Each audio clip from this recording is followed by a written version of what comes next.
Hi, hello, my name is Kira. I don't really have an opening, let's just get into it. It's been a rough 2 weeks, and so I figured I would just come back to the Critical Role fandom because I gotta tell you a secret, you guys are actually the nicest fandom out there. So, I've watched all the episodes, what can I now contribute? I love doing analysis, but what can I contribute? Well, I guess I can contribute by analyzing the TV show. So, if you have watched any of my reaction videos, you should know that I'm a little bit crazy about Percy and Vex, a little. um, and those of you who have seen the campaign might be looking at me and going why the heck are you so crazy about them when you've only ingested this much material? There's so much more from the campaign. Well, that's because I think that the TV show did actually a really solid job of building that romantic relationship. And it's actually, one of my favorite romantic relationships from modern media. And they just do a fantastic job. So I want to go through season by season and just talk about Perc'ahlia. And yes, that's what I'm going to go with. It just kind of rolls off the tongue. So, but also because I don't hate you guys, I'll split these videos into season by season because this script is 45 pages long, and yeah, I don't want to hit you with a 3-hour long video. So season 1, Perc'ahlia. I, to myself, call Perc'ahlia kind of the out of nowhere ship because these two were not initially written with any sort of romantic tension, or at least nothing that I really picked up on until season 2, which is weird because I'm usually pretty quick to pick up on stuff like that. Vax and Keyleth were kind of established in episode 1 with something as easy as the staff catch. And then they were heavily implied at Gilmore's just a few episodes later. Scanlan and Pike had similar romantic inklings, there were lingering glances, wanna be my date, that kind of stuff.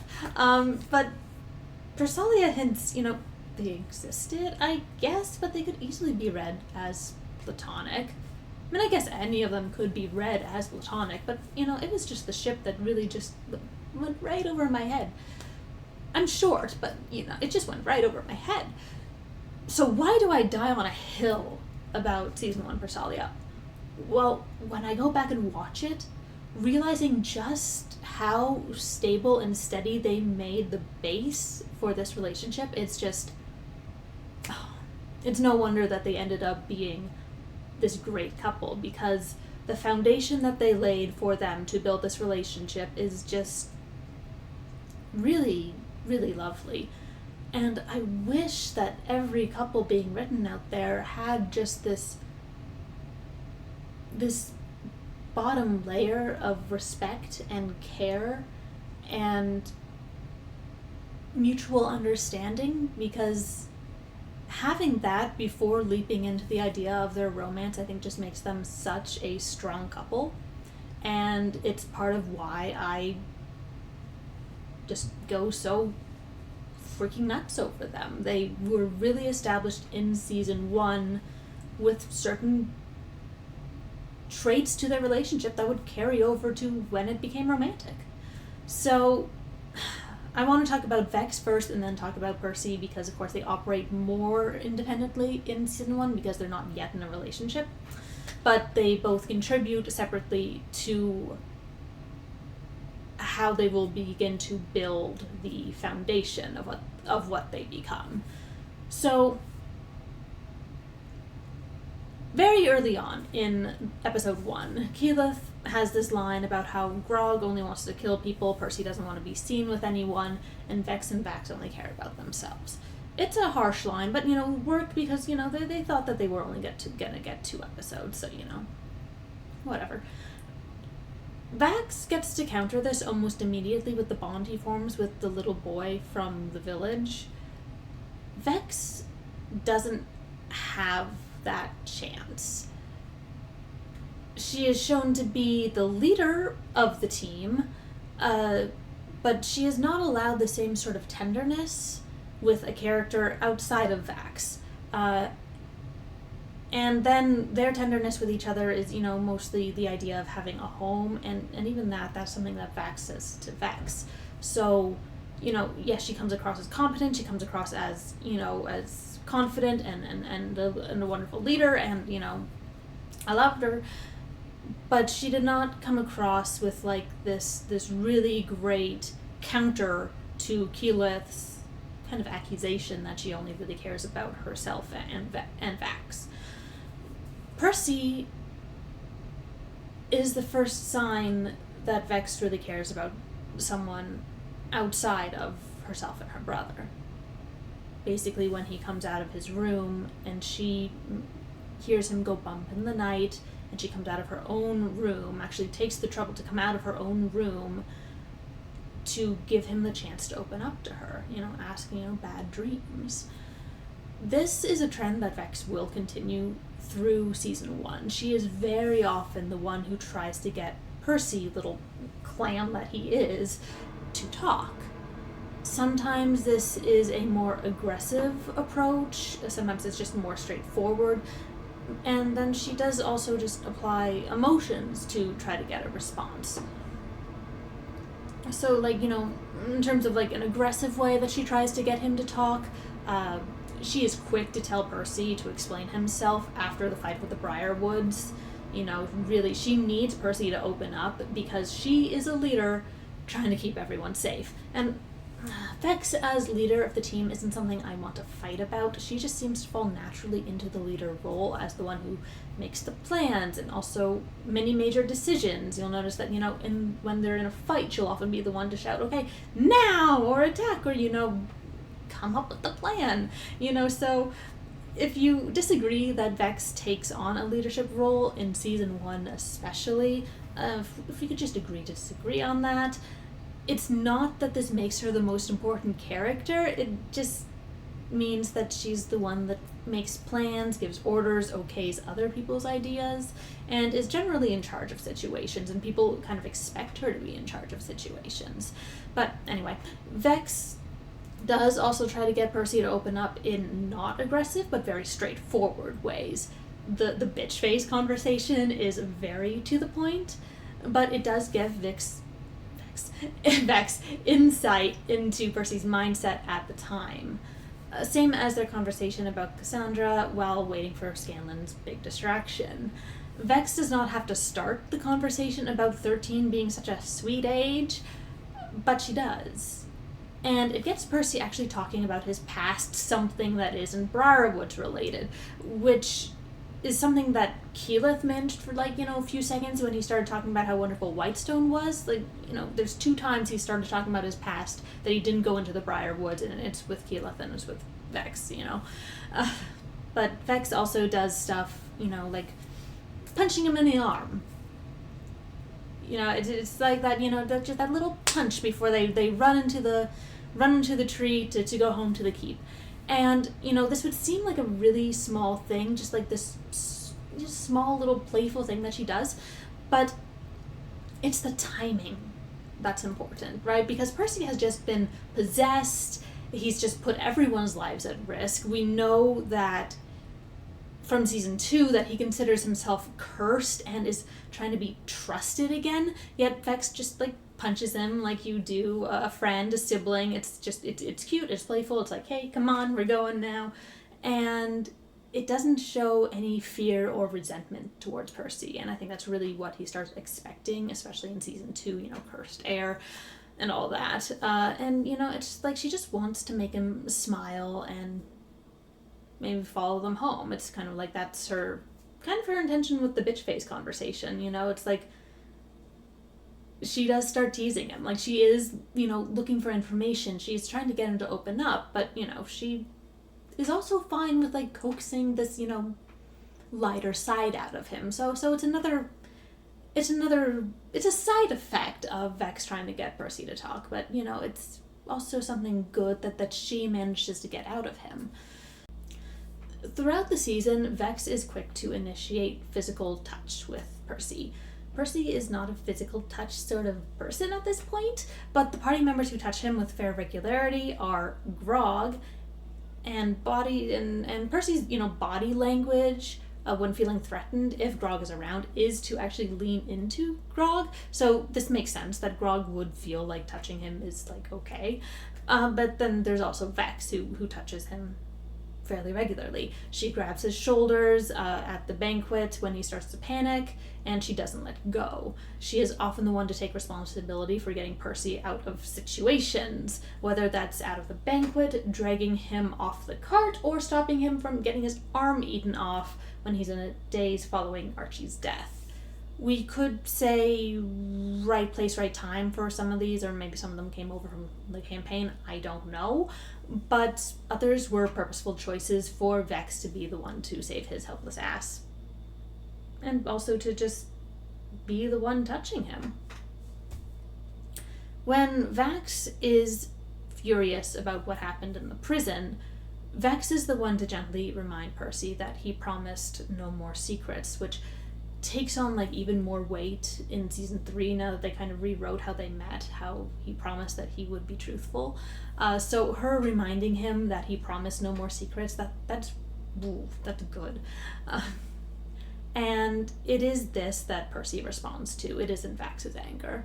And after the initial slap in the acid trap, it's Vex's promise. I'm in a basement hallway, let me live. It's Vex's promise that the people in this room will never leave Percy, despite Vex considering sneaking out of the keep with Vax, like in episode 4, that gets him to snap out of it. Plus, there's the fairly intimate touch of, hand to face. Like, that's pretty intimate. Not necessarily like romantically intimate, but simply like you don't go grabbing the faces of people that you don't have a really close relationship with. Oh, yeah. So I mean, it's hand to face. It can still be considered platonic, but it does serve to counteract the slap. Like first she has to get him to be there, and then she provides a grounding touch while trying to get through to him so he could get his brain in gear.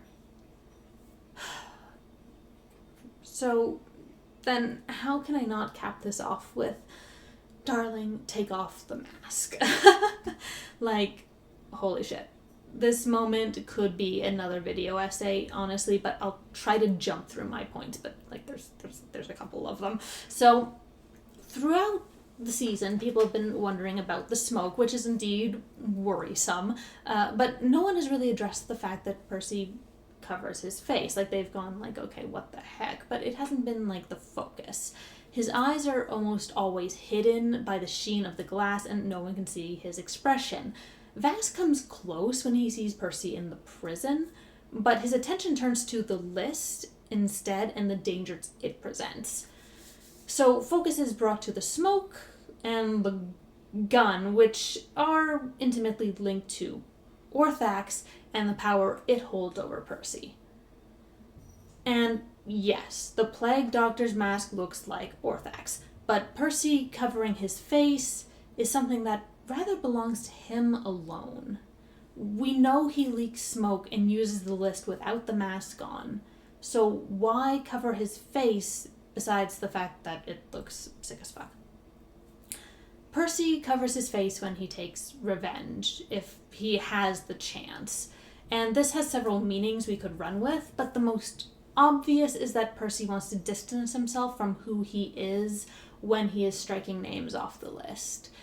Perhaps he does feel a dissonance in himself, usually so in control, so proper, versus the animalistic way he stalks his prey and how Orthac kind of makes him act.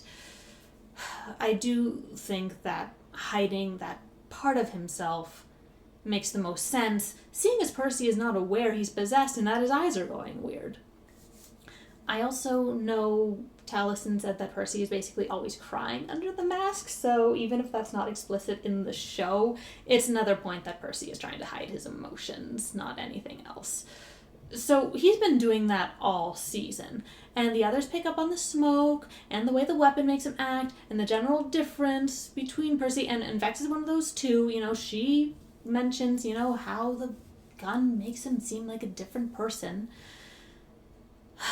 But it is also Vex who finally looks at Percy when she steps between him and Delilah and focuses not on the smoke or the gun, but sees the mask, who looks at Percy covering his face and decides, in this crucial moment, that seeing his expression is the most important thing. Even when Pike tried to look at Percy's soul, the sheen of his glasses prevented her from seeing his eyes, so that intimate form of communication wasn't even allowed to their healer. Vex steps in between Percy and Delilah and knows he's still in there, has utter faith that Percy will not shoot her because he's still in there, and she can prove it if she can get him to take off the mask and show his face, his true emotions.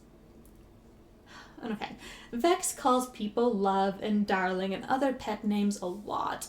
Am I crazy for thinking there's a special way she says darling here?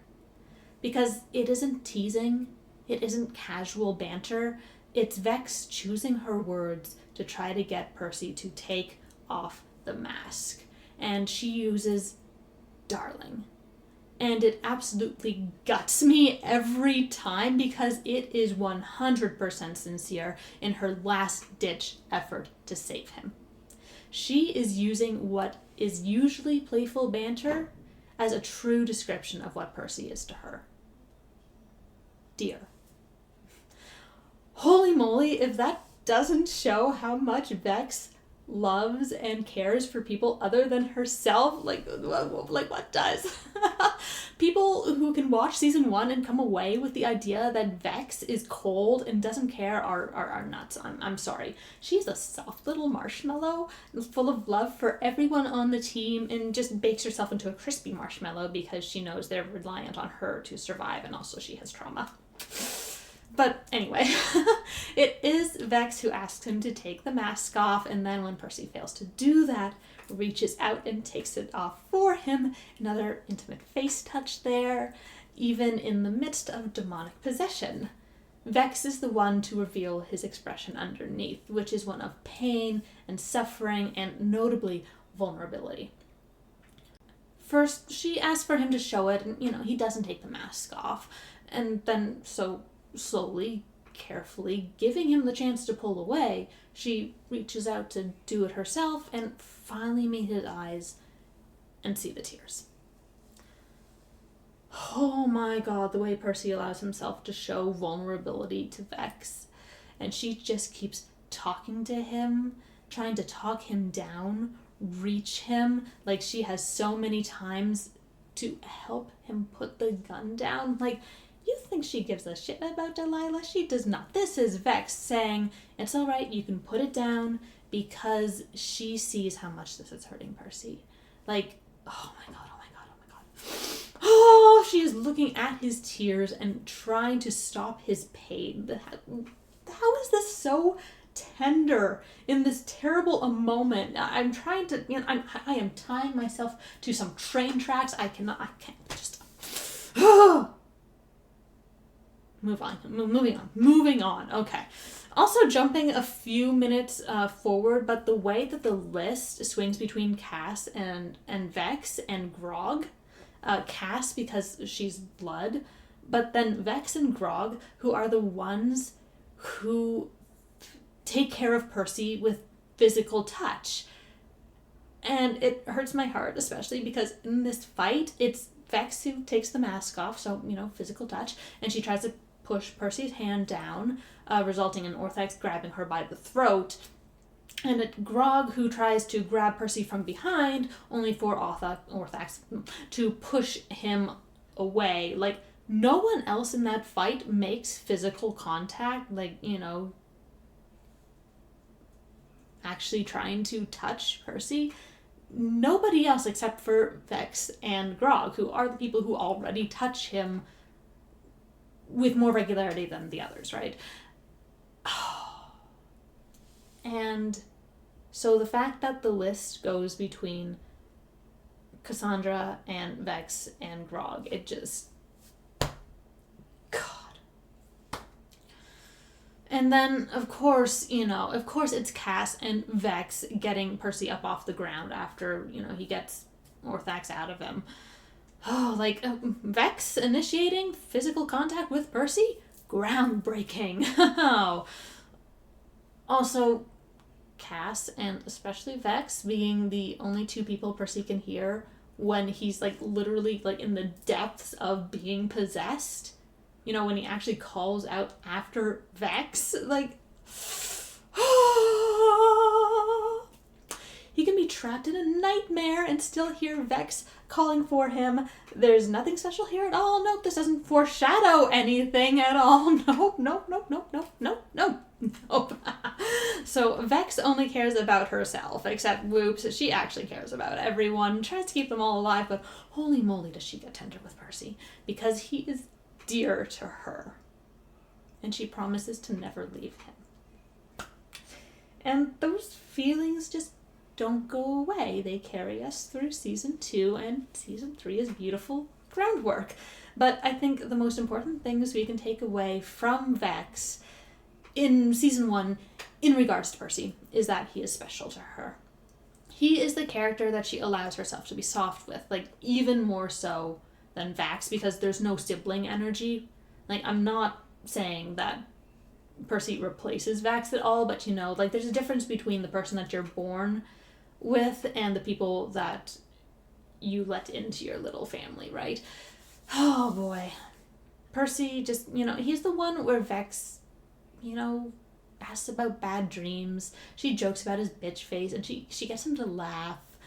She gets him to talk about his sister. She promises to never leave him. She's the one who takes the mask off and reveals the tears underneath. But it's not like she treats him like her little meow meow. They make plans together. She respects his intelligence. She holds him accountable, counts him as her equal, and it's just that there's also this undercurrent of something else, because Vex treats Percy in a way she doesn't treat anyone else, and I really just think that he's dear to her.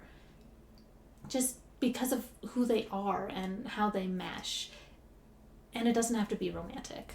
Vex has ways she treats everyone differently. And for Percy, he's just obviously dear to her, and she feels comfortable around him, whether it's being more gentle or teasing or expressing her own personal doubts.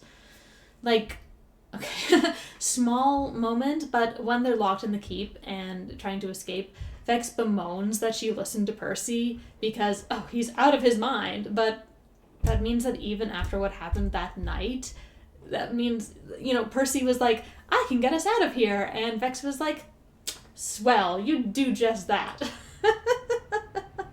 And it's only later that she's like, well, he might have been a bit problematic, TM, tonight, so probably a bad call on my part. She is so used to being able to lean on Percy that when she suddenly can't, it's personal. It is get up in his face and poke his chest and tell him no more lies, because it turns out that Vex trusts him and does rely on him instinctively. I know that's just a tiny little moment, but I love it so much. If we flash forward 2 seasons to the flashback of them meeting Percy, and then again, him offering his honesty as a reason she should let him join the group, oh my gosh, Vex really does take him up on that and tells him off when he doesn't hold that promise that he made to her. It all starts here. No wonder she tells him no more lies. That was what he promised at the start, and she'll hold him to it. And then this is followed quite shortly by the whole bitch face conversation where Vex seeks out Percy to actually reestablish their rapport, and I'm going to shut up here. There is so much here, and this video is already going to be way too long. But okay, on to Percy in season 1. First of all, there is of course the way that Vex will be tender towards Percy, he allows it. He could shut down, but instead he responds to her, whether it's her trying to grill him, tease him, stop him from fiddling with the pepper box, or talk him down. This shows an immense level of trust, something that Percy doesn't really have in spades. And it shows a lot of respect as well. Considering that he's the guy who didn't want to be seen with any of them, yeah, this actually says a lot about how he regards Vex. he makes a promise, or reaffirms his promise from when they met, to Vex to not keep any more secrets. And then he honors that when she asks / reminds him. Like, Percy might keep things hidden, but unless he literally doesn't know it himself, like, hi, I'm possessed, he does not tell lies. He listens to Vex when she tries to stop him from doing rash things, and he listens to her when she encourages him and is willing to let his walls down. I think the fact he reacts to her teasing is actually rather important, as Percy's relationships early on with the rest of the group can feel pretty tense. He doesn't respond to Scanlan's jabs by rolling with them, he just puts on another layer of prickly pear.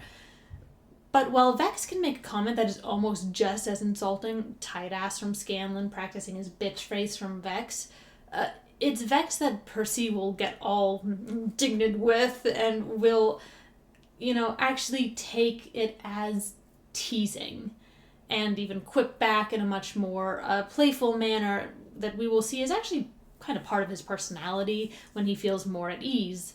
Just, in seasons 2 and 3 when he isn't, trying to go kill the necromantic murderers of his family. I do find Percy's primness and or complete exasperation amusing in the face of certain death. Like, he is so offended by the universe at large for putting him in this situation. But I love the fact that Vex is the one who pulls the funny side out of him. So other than vulnerability, Percy feels safe enough around Vex to let more of his, let's say it's his incredibly dweeby yet sincere personality. Beyond just their dialogue, it's obvious that Percy trusts Vex. He trusts her plans. When she says, make the cart go faster, he does, even if they're heading straight for a cliff. He's the one who locates Archie in the prison using bad news, but then follows Vex's plan of splitting the party. He listens to her when she stops him from rushing Anders' mansion before Scanlan managed his distraction. These two synergize beautifully, even in just the first 2 episodes where they finish each other's train of thought when it comes to, who could the dragon be? Like, oh boy. Which actually leads to one of my favorite moments in season 1 between these two. Like, on the level of Darling take off the mask, just because of the nuance.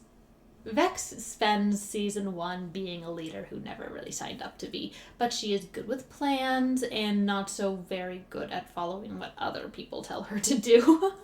She's also a skilled shot and very intelligent on top of being able to think on her feet and see the whole picture. All good skills in a party leader. The party might argue about who is the leader when Yenin assumes Percy is the head of Vox Machina, but we know that at the end of the day, they all rely on Vex. Percy ends up taking some of that weight off of her shoulders, and she encourages it. When he's forced to take Archie's place, he gives a speech, tries to lead the charge, gets upstaged by Pike, but Vex comes up to him when it's time to sneak into the castle. Well, fearless leader, lead. She is passing off the responsibility that was given to her, not entirely, but to the point that it reaffirms that Vex trusts Percy, despite his erratic behavior. Well, she trusts Percy not to shoot her when she stands between him and Delilah, so this is not surprising. But I just love that this is like this unspoken exchange of roles. Vex really does hang back and doesn't have to take up the leader position for much of the rest of the season. While the group still looks for her instruction in the acid trap, she clearly doesn't know what to do and does require Percy coming back to them to formulate a plan. I love this so much, it's insane. The way they pass the role of leader back and forth in those last few episodes before... It isn't Vex's leadership skills that Percy needs in the end when fighting off Orthax, but her compassion and her trust and her desire to get him back. These two make me ill. Now, unlike Vex, for me, who has a lot of groundwork as to why she's going to fall for Percy, that's set in season 2, which is why her section was a lot longer, Percy is more focused on other things. So what we can say about the end of season 1 is he definitely has this more intimate connection with Vex, who he trusts and allows to get close to his prickly little self. She was the one to promise that Vox Machina will never leave him, and is Percy so afraid of loss. And she was the one who reached out when he was on the brink. It was her voice that he heard when Orthax was taking over. So while I think Vex is more obvious in the way that she treats Percy differently, Percy is pretty obvious too. It's just that he has so much else going on that season 2 is when his big ol' hard eyes get to show, because he had that goddamn mask on in season 1 until he allowed Vex to reach for his face and take it off. Oh dear God. I could actually go on about Percy too, but I think a lot would overlap with what I talked about with Vex, so I will restrain myself, but they are special to each other. And that is just, what a nice, wonderful, solid foundation for them to have to kick off into having a romantic relationship. That amount of trust and respect and just, reliance on each other, and I know you're in there, and just you take me back from the brink, and the playfulness, it's all so good. It's everything that you want in a relationship before they're in a relationship, just this beautiful intertwining of personalities where, it's like we can pass the leadership torch back and forth, and, I get you to open up, we can make each other laugh when nobody else is laughing, it's just fantastic, And that is where I'm going to end for today, because season 2 is a whole nother beast.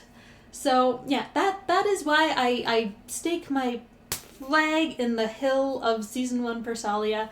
It just builds this beautiful, beautiful base that everything else is going to come from. They could have sprung a relationship out in season 2, and sure, it would have been fine, but instead, they're building off of this wonderful thing that already existed, this wonderful thing that could be totally read as platonic. But it's just a relationship that is full of just respect and trust and mutual care, kind of that specialness to each other. Percy being so dear to Vex, and Vex being the one who can pull Percy from the very brink of having a demon consume him. It's just an incredible relationship that gets set up in season 1, and I look forward to talking about season 2. So, again, my name is Kira.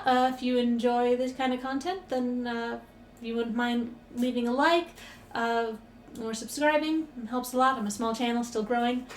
And I'll see you soon. Bye, critters.